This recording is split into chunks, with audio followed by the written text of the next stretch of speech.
Hello fellow rowers, Travis here, back with a video to talk about heart rate.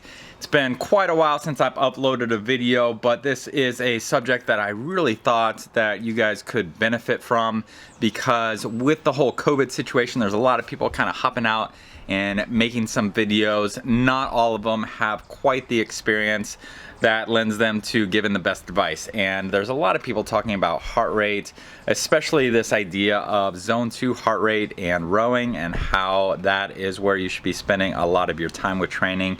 And that really just is not good information for 99% of you out there that are training. And now I will say before I dive into the subject that this is a rowing video. So if you found this video because you wanted to hear someone talk about heart rate and zone 2 training, please note that this comes from the perspective of a rower, all right? And why rowing is different than a lot of other aerobic sports is that rowing is a power endurance sport, and that power component is critical with your training and how you're going to approach your training, and is one of the 2 reasons why it is going to be important to train more in zone 3 than zone 2 for a lot of the athletes out there that are listening to these videos.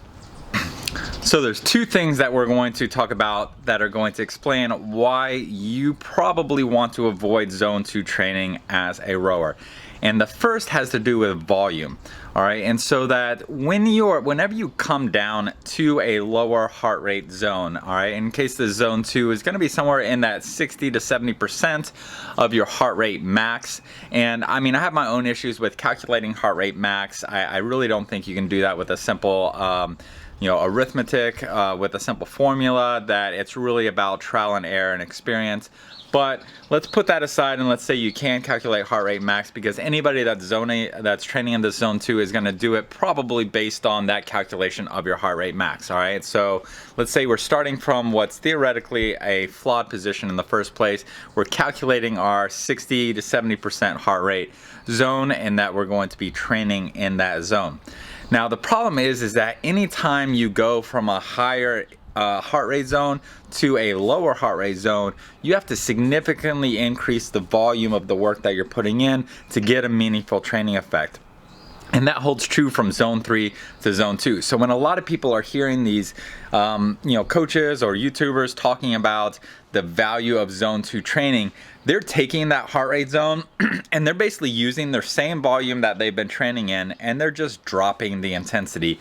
And that is not gonna produce a positive training effect, all right? And so that if you're bringing the intensity down on your training session, you need to increase that volume a significant amount. And in the case of going from a zone 3 to zone 2, I would suspect that you probably need about twice the volume of your steady state in order to get a similar training effect. So if you're training regularly 60 minutes and a zone 3 heart rate, and you want to switch down to zone 2, you're going to have to nearly double that volume in order to get a similarly beneficial training effect. And the reality is that most of us just don't have the time to do that. And that goes into that first reason why zone 2 isn't working, is that most of us don't have the time to put in the volume of zone 2 training that we need in order to get the same kind of benefit we can get from zone 3.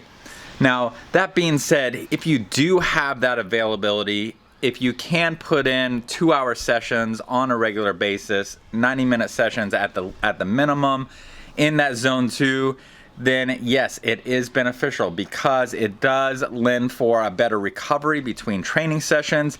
And anytime you're spending more time under a training stimulus, that is going to be more effective. But the reality is that most of us just don't have the time to put that in. Most of the people out there training are recreational rowers. Even if you're competing, if competition is not your goal, if you're not an elite athlete, you're not getting paid to compete, you're still essentially a recreational rower, all right? You are not a professional, you are an amateur, all right? And so if you're putting, and I would say generally, if you're putting definitely 6 hours or less of training volume in a week, there's really no reason you should be spending any of your core training time in that zone 2, all right? Use that for zone 3. The other reason is that because rowing is that power endurance sport, And we're using our stroke rate to kind of bring down and keep us into those lower heart rate zones, all right? So you're gonna be doing your transport, your threshold work, and higher stroke rates, anywhere from the mid-20s up into the low 30s. But your aerobic training, your UT2 or category 6 training is generally gonna be in the high teens, and your utilization 1 training is gonna be in the low 20s. So you're doing that in order to get good power per stroke, despite the fact that you're not working as hard split-wise as you would be at that higher intensity. Now, in order to get your heart rate into zone 2, you have to really drop that power per stroke to the point where you're not developing the strength necessary to get a good training effect for rowing, all right? And in order to maintain that kind of power per stroke, that you need to develop good rowing technique and good rowing power application in a zone 2, you would need to bring that stroke rate really all the way down into probably an 8, 10, maybe even 12 stroke rate range in order to get the same kind of power per stroke that you would in a zone 3 heart rate zone or above. Now, I know there's some elite coaches that have done that. I know Igor Grinko used to do that a lot with his athletes, but honestly, it is an extremely mentally and technically demanding ask to say spend 90 plus minutes at a stroke rate of 10 plus or minus 2, all right? The majority of us don't have the technical ability or the mental discipline to do that, and so there's no reason to do so. So that means that if we are training in that zone 2, then your power per stroke is coming down a whole lot, all right? And you're just not gonna develop the strength that you need to compete in the sport. Now, if you're just training recreationally, all right, if you're just training to be fit and to live an active lifestyle, then this really doesn't matter as much, all right? You can train in zone 2. You should train in whatever zone lets you enjoy your activity the most, all right? Is that, with the exception of don't do stuff that's gonna make you overtrained or injured, but zone 2 training is not gonna make you overtrained or injured, all right? That's part of the good parts of that zone 2 training. But if you do want to compete and you are willing to kind of do workouts that are the less fun workouts to get you to that competitive goal, then you need to keep this into account. And you need to say, if I'm not training, probably, I would say if you're training maybe 12 hours or more a week of volume, then you can think about shifting a lot of your sessions to that zone 2. If you're training more than one training session a day, then zone 2 might be valuable for you because it also allows better recovery between training sessions. But if you're training once a day and you're really training, 8, even up to maybe 10 hours a week of training, then keep it in that high and steady state. Keep it in that zone 3 where you're developing a lot of power per stroke in addition to that aerobic stimulus. Now, for any training volume in the sport of rowing, I would highly recommend devoting an additional 40% of your miles to recovery activities, all right? And zone 2 is gonna count in that recovery activity. So if you're training 5 hours a week of rowing, then it would be a good idea to get another 2 hours a week of some kind of recovery activity. That could be zone 2 rowing, that could be trail walking, hiking, that could be massage, whatever it is that helps you kind of relax and recover a little bit more efficiently. If you're training 15 hours a week, then you should be adding another 6 hours a week of recovery, all right? So at least zone 2.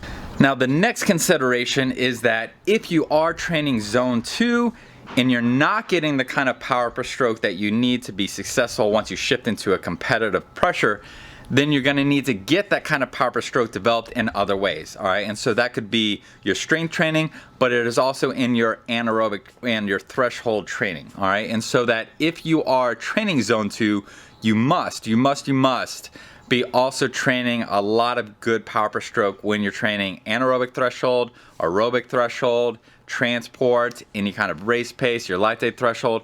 All of those, you should be making sure you're getting significant enough volume, and that will give you the kind of power per stroke that you're gonna need when you shift into a competitive or a testing type of pressure. Now, I do speak from experience here, and so when I first started my own journey into training, I read a lot of text about the value of long, slow distance, about that zone 2 training, and I was like, well, this stuff, is supposed to work miracles, putting in a lot of volume of that.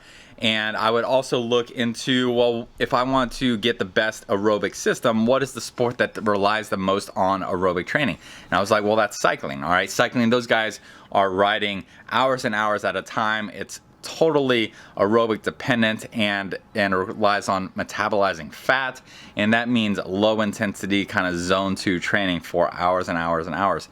And I tried to transfer that to rowing, and so I tried to do that by essentially rowing 90 minutes, 2 hours, 2.5 hours at a time. I'd bring the drag factor down and then the stroke rate up, which would allow me to really kind of spin at a nice light pressure per stroke. And that kept me in that zone 2. And I put a lot of volume in there, and I was getting incredible results on that aerobic side. I was producing way more power with the same amount of effort. I was really excited to get into some testing and training, but lo and behold, once I hopped into that testing, that about, I would say, a third, maybe even a quarter of the way into those pieces, the lack of power per stroke development really started to manifest, and there was a lot of muscular fatigue. I was aerobically capable of producing a lot of power, but my legs were so tired because they weren't used to the kind of power per stroke I needed in order to get a successful time. And again, this video is coming from the perspective of rowing, a power endurance sport. Swimming, cycling, running, those are all muscular endurance sports, all right? The kind of pressure per rep, or the cadence used in those sports, is much higher than in rowing. Most rowers are going to compete in the mid 30s, high 30s, maybe in the low 40s for a cadence, whereas in cycling you're looking somewhere between probably 85 to 110 cadence. For running, you should be around 180 cadence no matter what. And running, swimming, I'm actually not super familiar. I think swimming kind of is in that 90 to 100 if I'm not mistaken. But regardless, rowing is the only kind of big endurance sport that uses low cadences. So that means you need a lot of power per stroke. All right, and so if you're doing that zone 2 and you're just kind of tapping along at a nice easy pressure, it's not developing that power component, so stay away from it.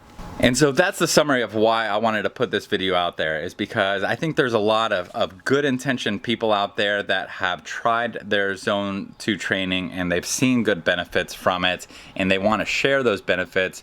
But the reality is that it just doesn't apply to most of the people out there. It doesn't apply to people that are training with limited time and volume.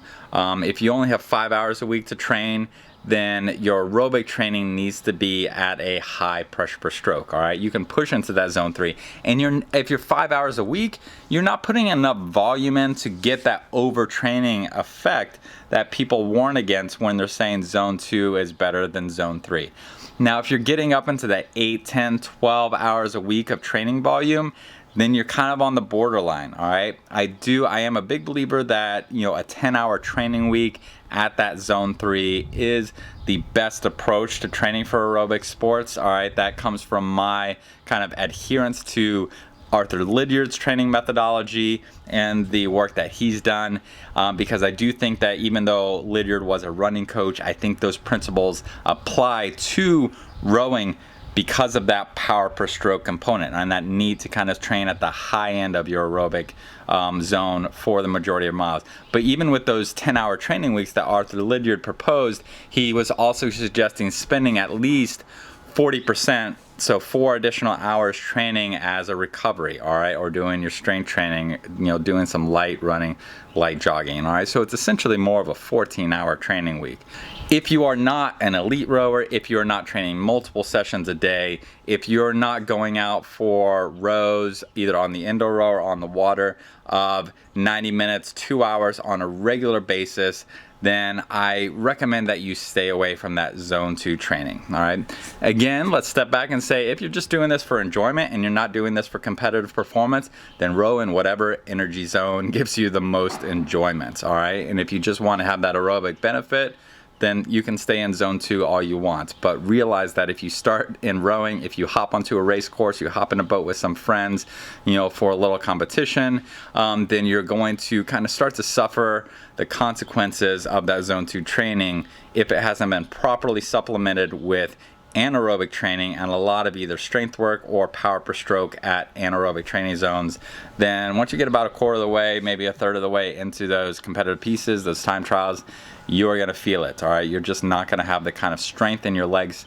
to keep up with the aerobic power that your energy system is prepared to produce and prepared to support. So that's it. I hope this video was helpful. You know, if you're wondering why should I take advice from this guy, this random guy on YouTube, you know, if you look at my other videos, you know, I set some world records on the indoor rower earlier this year. That was after losing 40 pounds. You know, I'd gotten to 204 pounds, and so I also have experience of, you know, losing my fitness and regaining my fitness, I think, which a lot of you guys can empathize with. You know, once you start diving into career, you got families, and you're starting to have little ones running around. And so I've got experience, one, as a rower. I've won multiple national championships, intermediate, senior level. I've won Canadian Henley. I've coached multiple national champions at the U17, the U19, and the intermediate level. And then I've gotten myself from being really out of shape at 204 pounds back to lightweight, setting some world records on the indoor rower.